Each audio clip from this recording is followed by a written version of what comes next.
Житель села Чепчелган Аруджали Гардашов занимается сельским хозяйством более 20 лет. Сейчас это самое крупное хозяйство в Амгинском районе.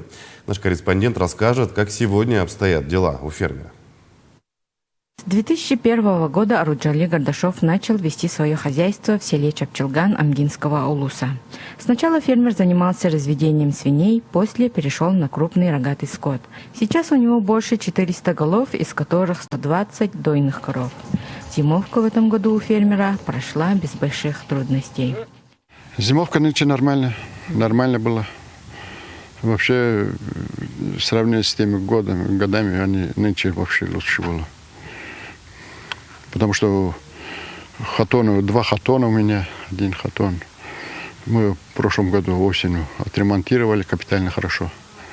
И проблемы не было. Обычно тесение, там туда-сюда механизация бывает, подводит. Но ничего вроде так-то обошлось.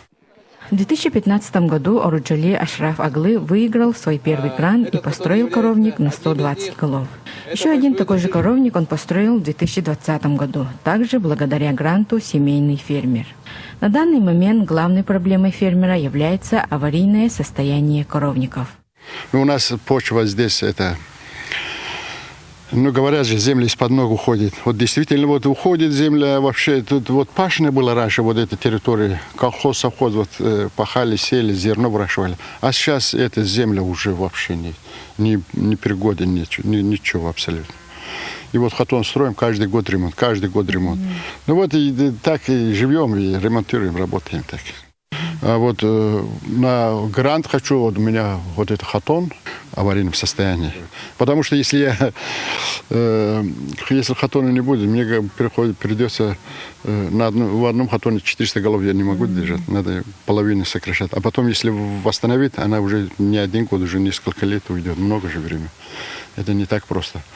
Поэтому лучше сейчас новый хатон построить, чтобы этого поголовье сохранить. Дальнейших планов у почетного фермера России Аруджали Гардашова еще много. За годы своей работы он подготовил крепкий фундамент для дальнейшего развития своего хозяйства. Тамара Сметанина, Илья Лыткин, Амга.